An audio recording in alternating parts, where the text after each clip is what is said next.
Admiral Kethavar stood on the bridge of his massive warship, looking at the star charts with satisfaction. His reptilian features showed no emotion, but inside he felt pleased. Another easy conquest waited ahead. The galactic hegemony had discovered a new species called humans, living on a small blue planet they called Earth. The reports were promising for a quick victory. These humans had barely left their home world. They had only a few space stations and one ship that could travel between stars. Their technology was primitive. Their population was tiny compared to the billions of worlds in the hegemony. This would be over in days, maybe hours. 50,000 ships filled the space around Kethavar's flagship. The largest fleet the hegemony had assembled in decades. It was complete overkill for such a weak species. But the High Council wanted to make an example, show the galaxy what happened to species that did not immediately surrender. "Admiral," his communications officer hissed in their native tongue, "we are approaching the outer edge of their star system." "Good. Begin standard intimidation protocols. Let them see our full strength before we deliver the ultimatum." The fleet moved forward in perfect formation. Kethavar had done this hundreds of times before. Most species surrendered immediately when they saw the size of a hegemony war fleet. Those that did not surrender died quickly. As they passed the orbit of the outermost planet, Kethavar's sensors officer made a surprise sound. "Admiral, we are receiving a transmission from the humans." "Already?" "They must be terrified. Put it on the main screen." The display flickered to life, showing a human female in a blue military uniform. She had short gray hair and calm eyes that seemed to study everything around her. Behind her, Kethavar could see what looked like a primitive bridge with basic displays and controls. "Greetings," the human said in heavily accented galactic standard. "I am Admiral Sarah Chen of the United Earth Space Forces, commanding officer of the UES Defiance. Welcome to our star system. We would like to discuss terms for a peaceful resolution to this situation." Kethavar's bridge crew made amused sounds. Several younger officers barely contained their laughter. This tiny human, commanding a single primitive ship, wanted to negotiate with the largest war fleet in known space. "How amusing," Kethavar said, making sure his translator was active. "I am Admiral Kethavar of the Scathron Imperial Navy, commanding the Hegemony 4th Conquest Fleet. You will surrender your world immediately, or we will destroy every living thing on your planet. You have one standard day to comply." The human admiral tilted her head slightly as if confused. "That's adorable. Counteroffer. You have 1 hour to explain why we shouldn't consider this an act of war against a sovereign species." The bridge fell silent. Several officers looked at each other in shock. No species had ever responded to a hegemony ultimatum with threats of their own. It was impossible. It was ridiculous. Kethavar felt his anger rising. "You dare threaten the galactic hegemony? Your entire species numbers less than 10 billion. We rule over 1 trillion worlds. Your technology is centuries behind ours. You have one ship. We have 50,000. Admiral Chen smiled. It was not a friendly expression. "Is that what your intelligence reports told you? How interesting. Well, Admiral Kethavar, since you seem determined to do this the hard way, let me make something clear. We have been monitoring your approach for weeks. We know exactly what you are and what you want. We also know that you have never encountered a species quite like humans. Impossible. We only discovered your world 3 days ago." "Did you?" Chen's smile grew wider. "How wonderful. I'm sure your scouts were very proud of their discovery. Now, Admiral, I'm going to give you some free advice. Turn your fleet around and return to hegemony space immediately." Kethavar had heard enough. This human was either insane or incredibly stupid. Probably both. "You are in no position to make demands, human. Prepare to witness the power of the hegemony." "Oh, I'm looking forward to it," Chen replied. "It's been far too long since we had a proper field test." The transmission ended. Kethavar stood in silence for a moment, then began issuing orders. All ships advanced to attack formation. Target their defensive satellites first, then their space stations, then the planet itself. Show them what happens to species that defy the hegemony. The massive fleet began moving inward, past the gas giants and toward the inner system. Their sensors showed scattered defensive platforms around the asteroid belt, but nothing that could threaten even a single hegemony destroyer, let alone an entire conquest fleet. "Admiral," the tactical officer reported, "we are detecting multiple objects in the asteroid belt. They appear to be mining stations and defensive platforms." "How many?" Approximately 200 platforms, sir. Very primitive design. They will not be able to penetrate our shields. Kethavar nodded. Destroy them as we pass. Do not even slow our advance. As the fleet approached the asteroid belt, Kethavar felt the familiar satisfaction of an easy victory. These humans had built a few defenses, but nothing that could stop a proper military force. They would learn, like all the others, that resistance was futile. The first wave of hegemony ships entered the asteroid field, targeting the nearest defensive platforms. Energy beams lashed out, striking what appeared to be primitive metal structures. The beams bounced off harmlessly.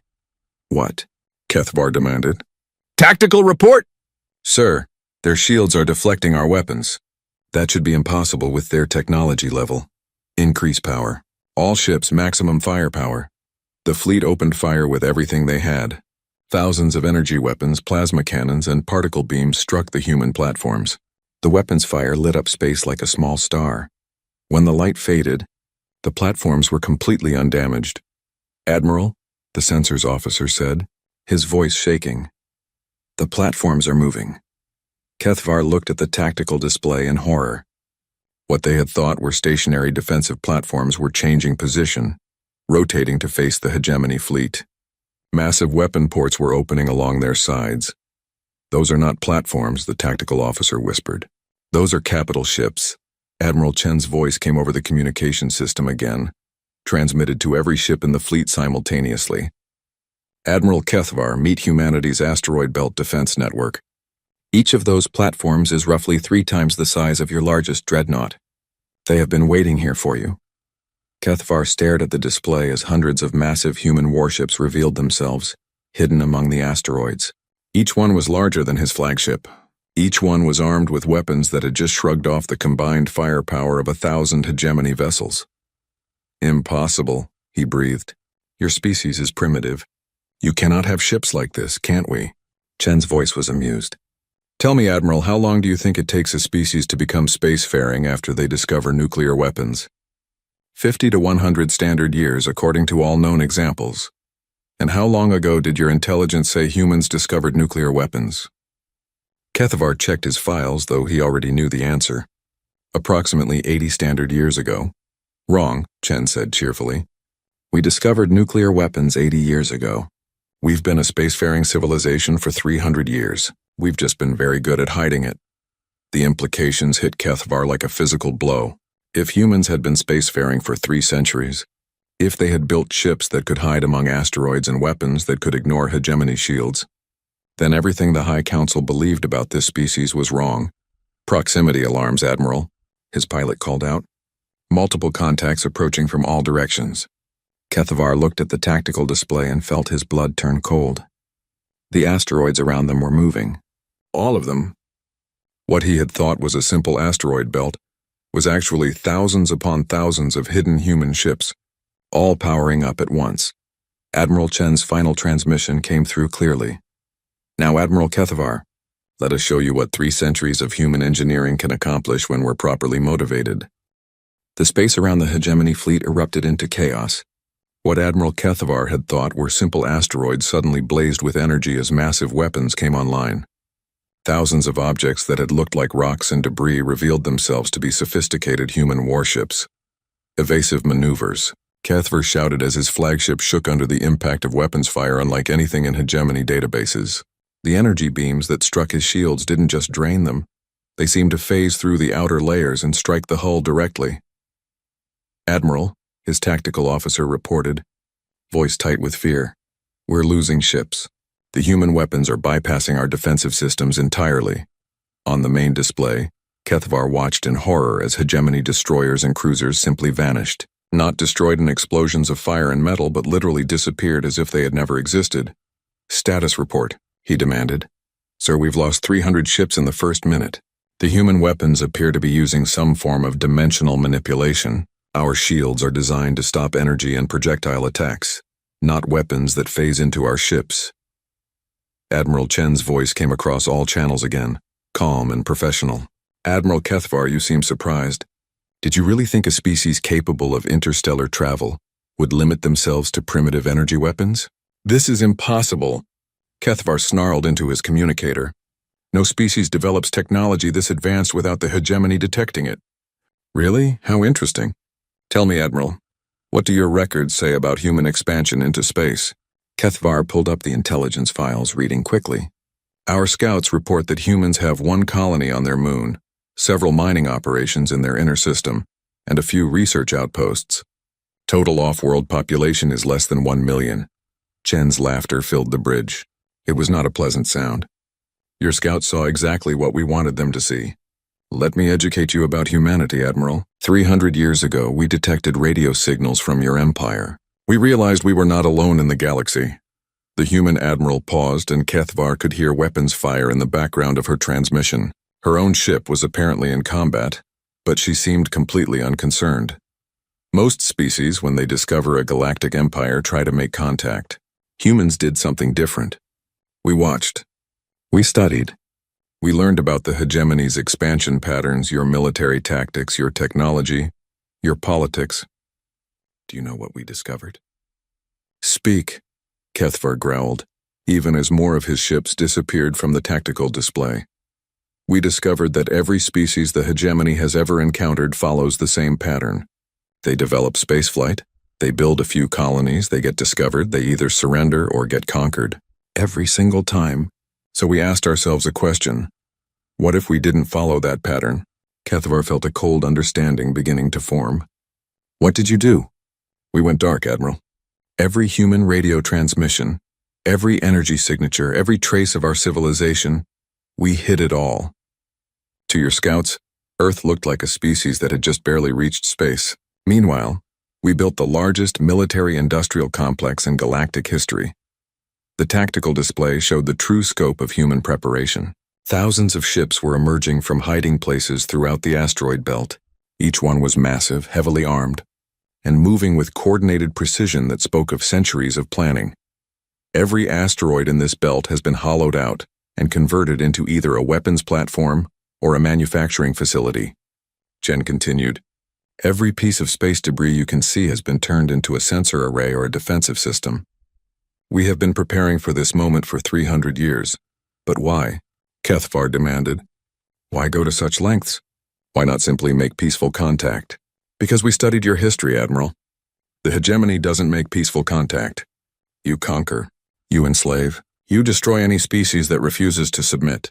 We knew that eventually you would find us. So we made sure that when you did, you would find us ready.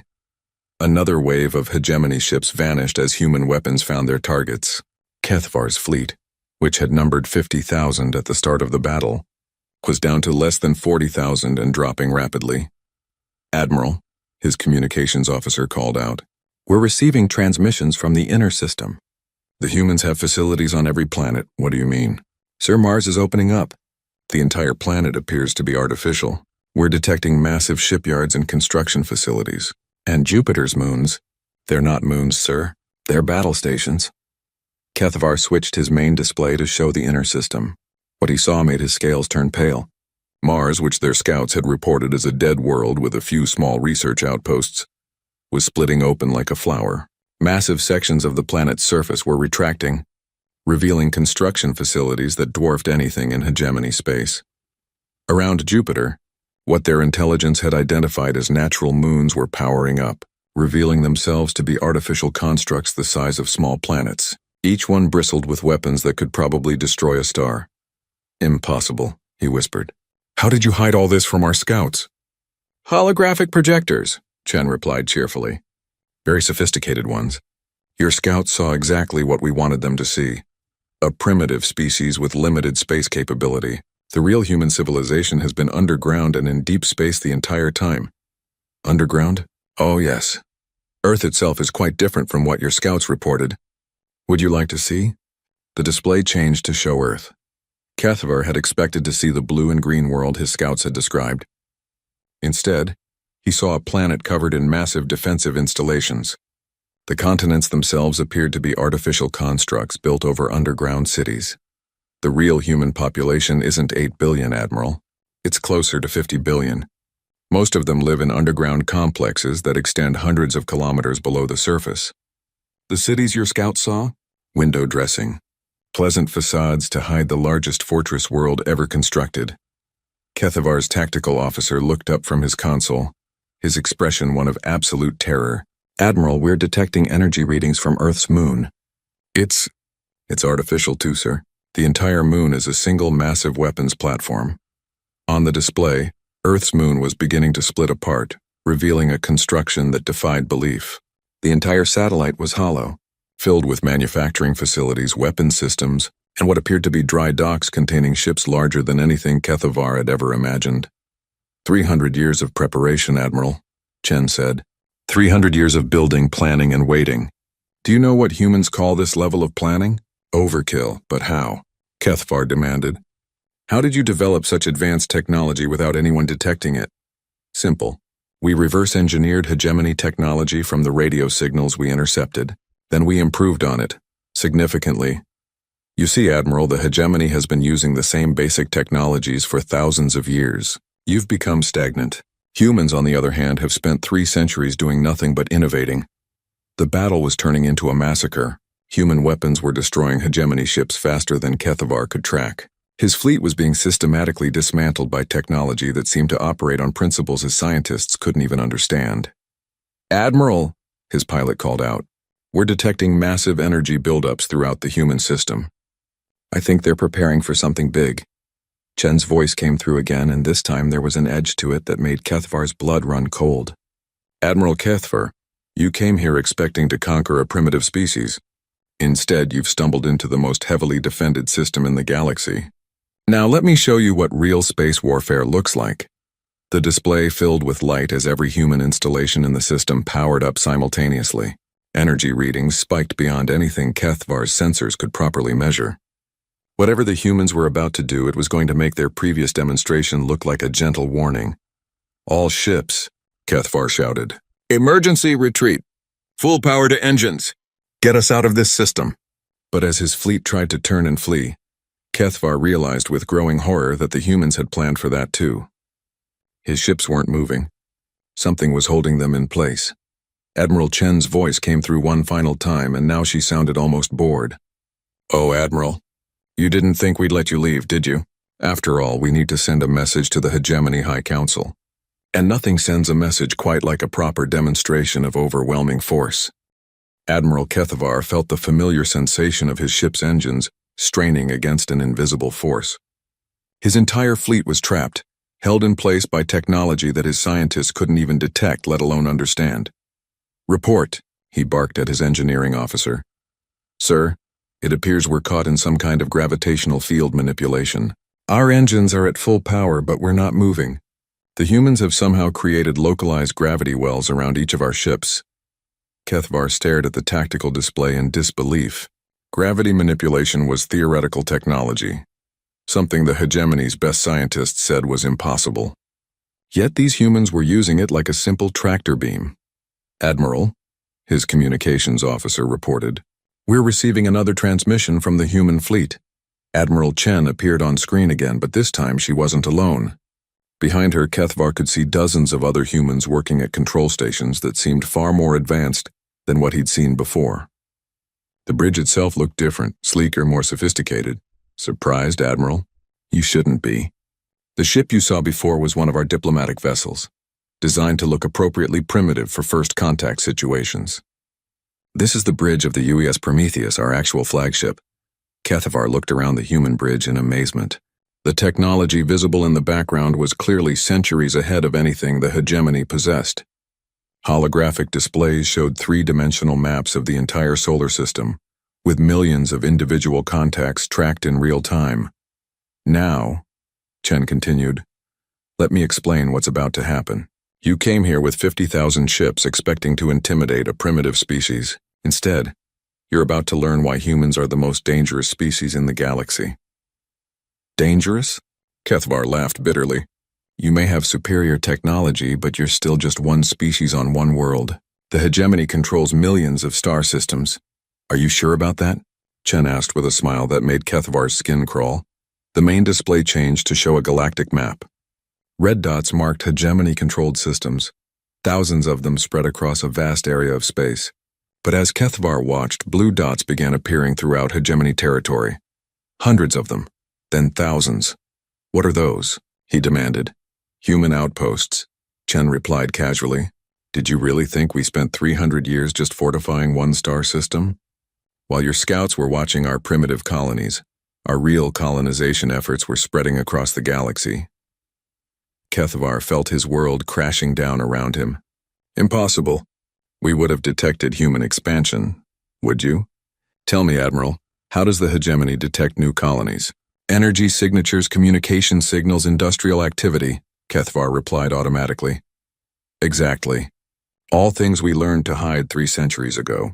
While you were looking for obvious signs of civilization, we were building hidden colonies throughout your empire, silent observers watching and learning. The tactical officer looked up from his console, his face pale. Admiral, we're detecting massive energy signatures from multiple systems within hegemony space. The coordinates match those blue dots on the human map. Chen nodded approvingly. Very good. Yes, Admiral. We have been watching you for a very long time. Every major hegemony system has at least one human observation post nearby. Some have entire hidden colonies. But why? Kethavar demanded. Why go to such lengths just to spy on us? Because we learned something very important when we first detected your empire, Admiral. You aren't explorers. You aren't diplomats. You're conquerors. Every species you encounter ends up dead or enslaved. So we decided to make sure that when we finally met, we would be the ones holding all the advantages. The display changed again, showing detailed schematics of hegemony ships, weapons, and technology. Information that should have been classified at the highest levels of government. We know everything about you, Chen continued. Your ship designs, your weapon capabilities, your military doctrine, your political structure. We've been studying you for 300 years. We know your empire better than you do. That's impossible. Our security is designed to stop other hegemony species, not humans.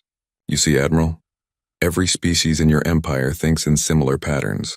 Similar technology, similar tactics, similar psychology. Humans think differently. To demonstrate her point, Chen gestured to her tactical display. Your fleet formation, for example. Perfect for fighting other hegemony forces.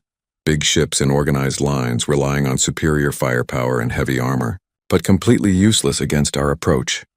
As if on cue, the space around Kethavar's fleet filled with movement, not the massive capital ships he'd been fighting, but thousands upon thousands of smaller vessels. Each one was no larger than a fighter craft, but they moved in perfect coordination.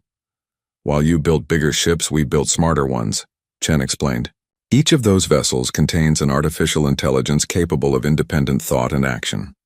They coordinate with each other in ways your commanders can't even comprehend.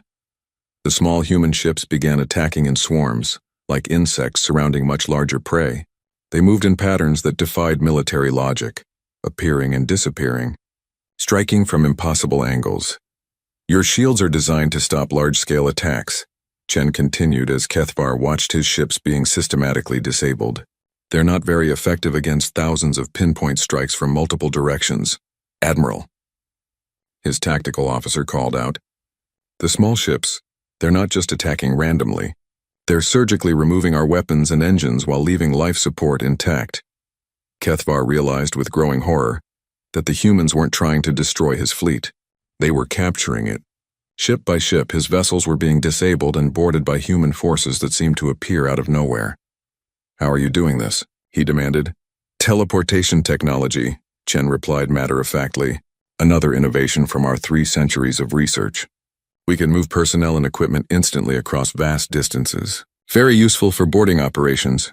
Teleportation is impossible. So is gravity manipulation. So is dimensional phase weaponry. So is faster-than-light communication without relay networks. Admiral, you keep saying things are impossible when you're watching us do them. Kethavar's flagship shuddered as something attached to the hull. Admiral, his security officer reported, we have boarders. They appeared directly on the bridge. The bridge doors opened and a group of humans in advanced armor walked in. They moved with casual confidence, their weapons trained on the bridge crew but not actively threatening. Good afternoon, one of them said in perfect escatron. I'm Commander Martinez. We'll be taking control of this vessel now. Please remain calm and no one will be harmed. Kethavar stared at the human commander. You speak our language perfectly. Of course. We've been listening to your communications for 300 years. We're fluent in all 732 languages spoken in hegemony space. Admiral Chen's voice came through the communicator. Admiral Kethvar, you are now our prisoner. Don't worry. You and your crews will be treated according to the highest standards of interstellar law. We're not savages. What do you want? Kethvar asked. Simple. We want the hegemony to understand that humanity is not a species to be conquered. We want your government to know that any future attacks on human territory will result in consequences they cannot imagine. The High Council will never surrender to a single species. Surrender? Chen laughed. Admiral, who said anything about surrender? We don't want to conquer the hegemony. We want to educate it. What do you mean? You'll see. But first, let me show you something that might change your perspective on human capabilities. The main display activated, showing a view of space near Earth. As Kethvar watched, massive gateways began opening, tiers in space itself that revealed glimpses of other star systems. Faster-than-light travel is so inefficient, Chen observed. Why travel between stars when you can simply open a door? Through the gateways, Kethvar could see fleets of human ships. Not dozens or hundreds, but thousands upon thousands. Each fleet was larger than the one that had just defeated his forces. How many ships do you have? He whispered. Enough, Chen replied. More than enough. Admiral, your fleet was never facing just one human colony. You were facing the combined military might of a civilization that spans half the galaxy, a civilization that has been preparing for this moment for 3 centuries. The gateways began closing, but not before Kethvar caught glimpses of massive installations, artificial worlds, and technologies that made his mind reel with their implications. Now, Chen said, let's discuss what happens next. Commander Martinez escorted Admiral Kethvar through the corridors of his own flagship, which was now under complete human control. The Sikthran Admiral noticed that the human soldiers moved with easy confidence, as if they'd been planning this operation for years. Which, he realized with growing dread, they probably had. Where are you taking me? Kethvar demanded. To see something that will help you understand your situation, Martinez replied in flawless Sikthran. Admiral Chen thought you might be more cooperative if you had a better grasp of what humanity has accomplished. They entered what had been Kethvar's private briefing room.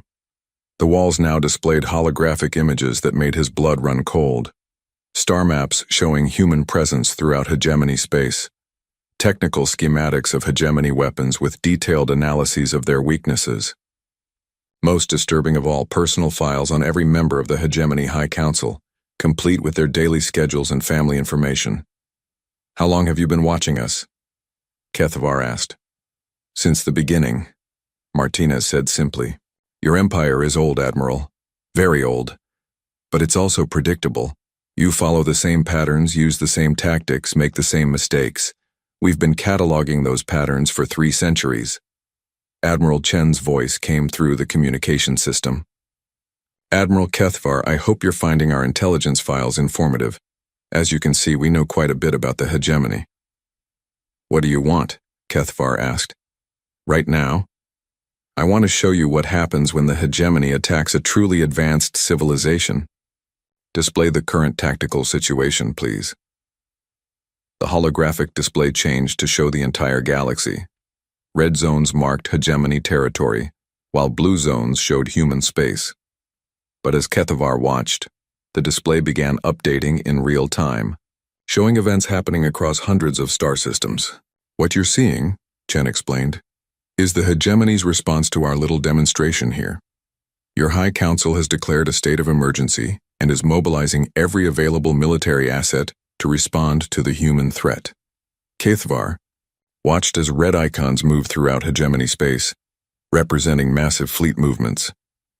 It was the largest military mobilization in hegemony history. Impressive, Chen continued. Nearly 2 million ships from across your empire, all converging on human territory. It would be quite intimidating if we were actually worried about it. 2 million ships, Kethvar said. You cannot possibly defeat a force that large. Can't we? Watch and learn, Admiral. The display zoomed in on various hegemony fleet movements.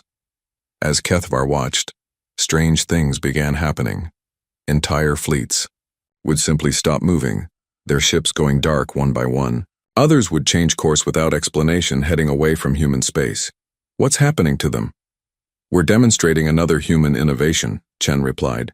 Computer viruses, Specifically, artificial intelligences designed to infiltrate and take control of enemy systems. Every hegemony ship uses the same basic computer architecture. It makes them very vulnerable to coordinated cyber attacks. Martinez pointed to one section of the display. Watch that fleet near the Korvax system. Kethvar saw a hegemony battle. Group of nearly 50,000 ships suddenly break formation. The vessels began firing on each other. Their own weapon systems turned against them by human computer viruses. Stop this, Kethvar demanded. You're murdering millions of soldiers. Actually, no, Chen replied calmly. We're disabling their weapons and life support systems, then teleporting the crews to safety. We're not murderers, Admiral. We're just very, very good at warfare.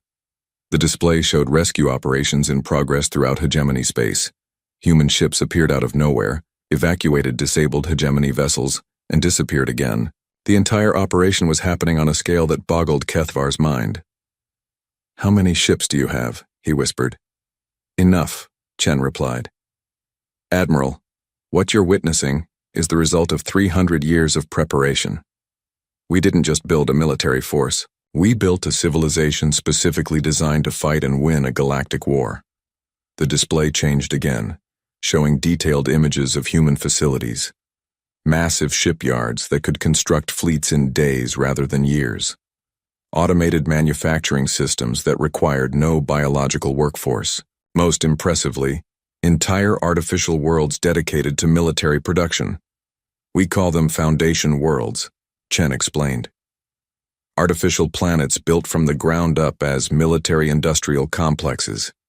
Each one can produce more ships in a year than your entire empire builds in a decade. How many Foundation Worlds do you have? Classified.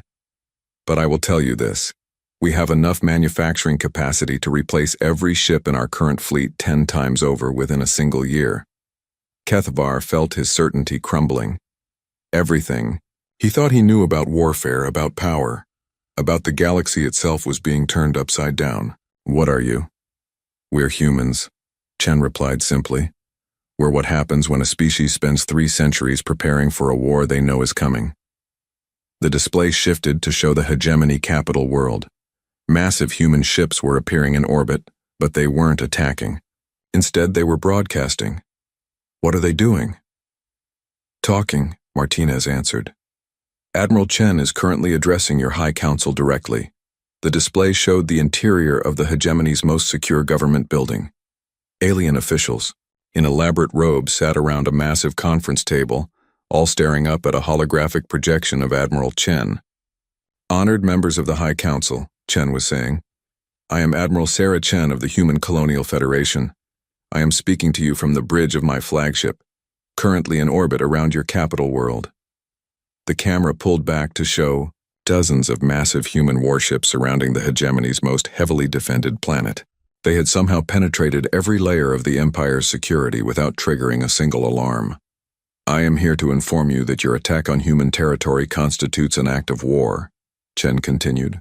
However, we are prepared to offer terms for a peaceful resolution to this conflict. One of the Hegemony Council members stood up, his voice shaking with rage. How dare you threaten us in our own capital? We are the Galactic Hegemony. We rule over 1 trillion worlds. Ruled, Chen corrected gently. Past tense. As of approximately 10 minutes ago, every major military installation in your empire has been disabled. Your fleets have been neutralized. Your communication networks have been replaced with our own. For all practical purposes, the Galactic Hegemony no longer exists as a military force. Impossible, Chen gestured, and the display showed real-time images from across hegemony space. Military bases stood empty, their personnel evacuated and their weapons disabled. Fleets drifted powerless, their crews already rescued by human forces. The impossible is just another word for technology we don't understand yet, Chen observed. Now let's discuss the future. Back in the briefing room, Kethvar watched his entire worldview collapse. You've conquered us without firing a shot. Conquered? Martinez looked surprised. Admiral, we haven't conquered anyone. We've simply removed your ability to wage aggressive war. There's a difference. What do you mean? Admiral Chen's voice came through the communicator again. Admiral Kethavar, let me explain something about human philosophy. We don't believe in conquest. We believe in cooperation. Every species has something valuable to offer the galaxy. Then what do you want from us? Simple. We want the hegemony to stop being a military dictatorship and start being a productive member of the galactic community. We want you to focus on science, trade, culture, and exploration instead of war and conquest. The High Council will never agree to that. Actually, they already have. You see, Admiral, we gave them a choice. They could either peacefully transition to a democratic government with human oversight, or they could watch us dismantle their empire piece by piece. They chose the peaceful option.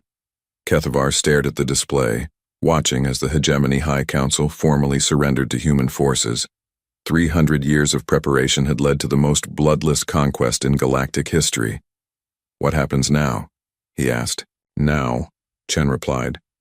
We begin the process of turning the hegemony into something better, something worthy of the species it represents. And you, Admiral Kethavar, are going to help us do it. 6 months after the Battle of Sol, Admiral Kethavar stood on the observation deck of New Geneva Station, watching as the first joint human hegemony exploration fleet prepared for departure. The sight still amazed him. Sleek human vessels working alongside upgraded hegemony ships, their crews training together for peaceful exploration of uncharted space. Quite a change from what you expected, isn't it? Admiral Chen asked, joining him at the viewing port. Kethavar nodded slowly. I came here to conquer a primitive species. Instead, I found myself being educated by the most advanced civilization in the galaxy. Advanced? Chen smiled. We're just different, Admiral. We had 3 centuries to think about what kind of galaxy we wanted to live in. The last 6 months had been the most transformative period in galactic history. True to their word, the humans had not conquered the hegemony. Instead, they had carefully dismantled its military dictatorship and helped establish democratic governments on every member world. The transition has been smoother than I expected, Kethavar admitted. My people actually seem happier under the new system. Of course they do. Most species don't actually want to spend their entire existence preparing for war. They want to explore, create, learn, build families. The hegemony's military government was holding them back. Through the viewing port, Kethavar could see representatives from dozens of former hegemony species working together on the exploration ships, engineers sharing technical knowledge, scientists collaborating on research projects, diplomats learning each other's languages and customs. How did you know it would work? He asked. Because we studied your people for 300 years, Chen replied. Not just your military capabilities, but your cultures, your histories, your dreams. We knew that underneath the authoritarian structure, most hegemony species were just as interested in peaceful cooperation as humans are. But not all of them. Chen's expression grew slightly more serious. No, not all. There are still some holdout groups that preferred the old system. Pirates, warlords, military extremists. But they're being dealt with. As if on cue, the viewing port's display shifted to show a news report from the Outer Rim. Former hegemony, military units that had refused to accept the new order were being systematically tracked down and neutralized by joint human hegemony security forces. The difference, Chen continued, is that now we're fighting them together. Your people and mine working side by side to build something better. Kethavar watched the report with mixed feelings. Part of him still struggled with how completely his worldview had been overturned. I have to ask, if you were capable of this level of coordination and planning, why did you wait so long? You could have intervened centuries ago. We weren't ready, Chen admitted. 300 years ago, humanity was barely spacefaring. We needed time to develop not just the technology, but the wisdom to use it responsibly. We didn't want to become another hegemony, conquering the galaxy through force. So you waited until you could offer a better alternative. Exactly. We wanted to be sure that when we finally revealed ourselves, we could demonstrate a superior way of organizing galactic civilization. The display changed to show progress reports from across former hegemony space. Worlds that had been strip-mined for military resources were being restored. Scientific research that had been suppressed for security reasons was flourishing. Trade routes that had been militarized were opening to civilian commerce. The results speak for themselves, Chen observed. Industrial production is up 40% across all former hegemony worlds. Scientific research output has increased by over 200%, and most importantly, We haven't had a single interstellar war since the transition began. The numbers are impressive, Kethvar agreed, but I have to ask about the cost. Your preparation for this moment must have required enormous resources. Chen nodded. It did. 300 years of coordinated effort across dozens of star systems. Millions of humans dedicating their entire lives to building the foundation for this moment. It was the largest undertaking in human history. Was it worth it? Look around you. Chen gestured to the station around them. Former enemies working together, exploring the galaxy, pushing the boundaries of science and knowledge. Species that had been at war for millennia, now collaborating on projects that benefit everyone. Yes, Admiral, it was worth it. Kethvar had to admit she was right. In just 6 months, the galaxy had become a more peaceful, prosperous place than it had been in thousands of years. The hegemony's endless cycle of conquest and military buildup had been replaced by exploration, research, and cultural exchange. What's next? He asked. Expansion, Chen replied. Not military expansion, peaceful exploration. There are entire regions of the galaxy that the hegemony never bothered to explore because they were too focused on conquering what they already knew about. The display showed star charts marking unexplored regions of space, vast areas that might contain new species, new technologies, new possibilities. We're forming joint exploration fleets, Chen continued. Human technology combined with hegemony knowledge of the galaxy's political landscape. Together we can explore further and faster than either of our civilizations could manage alone. And if we encounter hostile species, then we'll deal with them the same way we dealt with the hegemony. Overwhelming technological superiority, combined with a genuine desire for peaceful cooperation. Most species respond well to that combination. Kethvar thought about his own experience. The humans could have simply destroyed his fleet and invaded hegemony space. Instead, they had chosen to demonstrate their capabilities while offering a better alternative. There is one thing I still don't understand, he said. Your technology is so far advanced beyond ours. How did you develop it so quickly? Cooperation, Chen replied simply. While the hegemony spent its resources on military competition between species, humans spent theirs on collaborative research. When every member of your civilization is working toward the same goals, when knowledge is shared freely instead of hoarded for military advantage, progress happens much faster. And now you're sharing that knowledge with us, of course. The whole point of this exercise was to create a galaxy where everyone benefits from technological advancement. Keeping our innovation secret would defeat the purpose.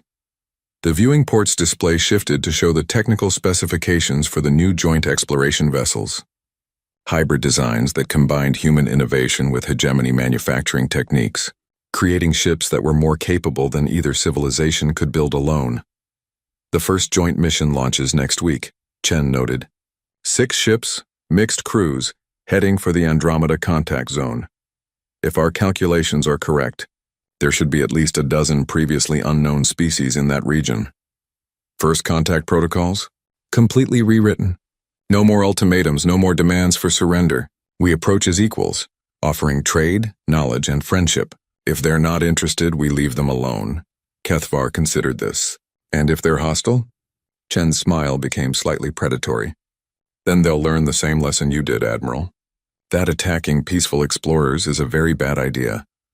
The display showed the human ships still positioned throughout former hegemony space, not as occupying forces but as guarantors of the new peace. Their presence ensured that no one could restart the old cycle of conquest and war.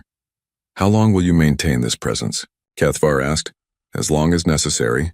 Maybe a generation, maybe longer. Until democratic institutions are fully established and the various species have learned to work together peacefully. And then? Then we'll move on to the next region that needs help. The galaxy is a big place, Admiral. There are probably dozens of other military empires out there, all making the same mistakes the hegemony made. Kethvar felt a mixture of awe and sympathy for those future encounters. They had no idea what was coming for them. Admiral Chen, he said formally, I want to thank you. For what? For showing my people a better way. For proving that strength doesn't have to mean domination. For giving us the chance to be part of something greater than ourselves. Chen smiled warmly. You're welcome, Admiral. But remember, this is just the beginning. We have an entire galaxy to explore, dozens of species to meet, and countless discoveries to make. The real adventure starts now. As they watched, The first joint exploration fleet activated their engines and began moving toward the edge of known space. Humans and former hegemony species working together, heading into the unknown to build a better future for everyone. Kethavar realized that Admiral Chen had been right from the very beginning. The attack on Earth hadn't been a conquest attempt. It had been adorable. And humanity's response had been exactly what they promised. A demonstration of what 3 centuries of human preparation could accomplish. The galaxy would never be the same.